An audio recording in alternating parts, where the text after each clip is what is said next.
আল্লাহ হলেন উত্তম পরিকল্পনাকারী। আল্লাহ আমাদের জন্য যা কিছু পরিকল্পনা করে রাখেন সেগুলো আমাদের চিন্তার বাহিরে। আমরা কখনো তা কোনোদিনও তা চিন্তাও করতে পারি না। আমরা এক ধরনের পরিকল্পনা করি, আল্লাহ আমাদের জন্য উত্তম পরিকল্পনা করে রাখেন।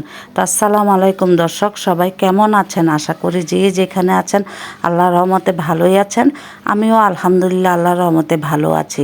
তা হঠাৎ করে আমার হাজব্যান্ড প্রোগ্রাম করলো যে আমরা 2 মাইক্রো মিলে চিটাং ফটিকছড়ি আমাদের এক ভাগ্নির বাসায় যাব।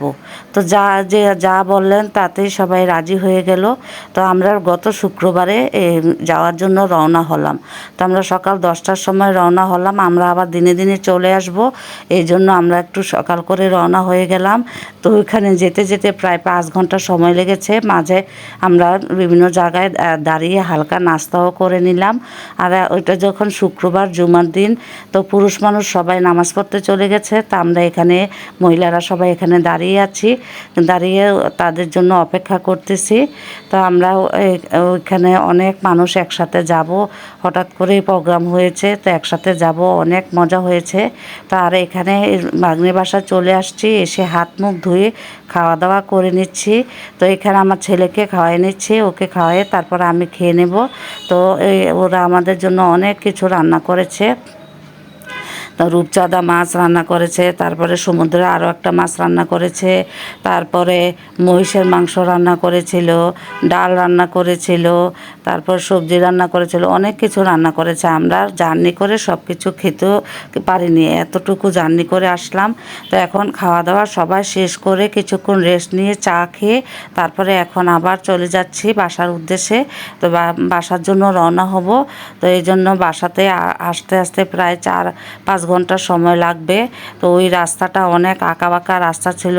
তো ওখানে আমরা 9 টিলা দেখেছি, তারপরে রাবার বাগানে দেখেছি। আপনারা তো দেখলেন, রাবার বাগানে আমরা কিছুক্ষণ অপেক্ষা করে তা রেস্ট নিয়ে কিছু খাওয়া দাওয়া করে ওখান থেকে আবার রওনা হয়েছিলাম।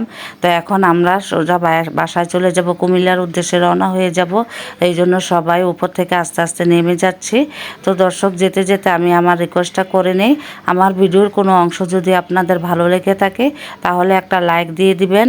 আর যারা এই পর্যন্ত দেখেছেন এখনও একটা লাইক দেননি, প্লিজ একটা লাইক দিয়ে দিবেন। আর আমাকে একটা সাবস্ক্রাইব করে দিবেন।